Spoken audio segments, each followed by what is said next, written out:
कुछ बात करेंगे मुहर्रम उल हराम के हवाले से। मुल्क के दीगर हिस्सों की तरह सूबाई दारुल हुकूमत पेशावर में भी मुहर्रम उल हराम के हवाले से पहला मरकजी मातमी जुलूस आज दोपहर 2 बजे बरामद होगा। इस सिलसिले में सिक्योरिटी के सख्त इंतजाम किए गए हैं, जबकि CCTV कैमरों की मदद से 24 घंटे जुलूसों के रूट्स की निगरानी भी की जा रही है। इसी हवाले से मजीद बता रहे हैं Asif Shahzad.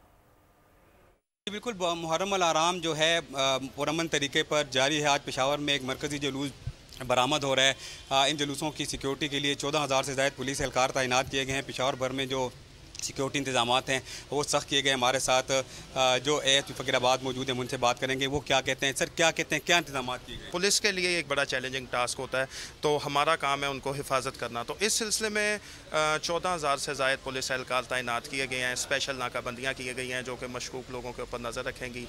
Plus vintage point हैं, जो वर्शिप प्लेसेस हैं, मसाजिद हैं, इमाम बारगाहें हैं, और जो हसास मुकामात हैं उनके ऊपर हमने स्नाइपर्स तैनात किए गए हुए हैं।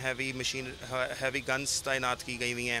जी बिल्कुल, कोई नाखुशगवार वाक़या पेश ना आए, इस हवाले से जो तमाम शहर भर में नाकाबंदियाँ वो सख्त कर दी गई हैं। जुलूस से कबल जो है सब्सक्राइब करें और बेल दबाएं ताकि कोई खबर रह न जाए।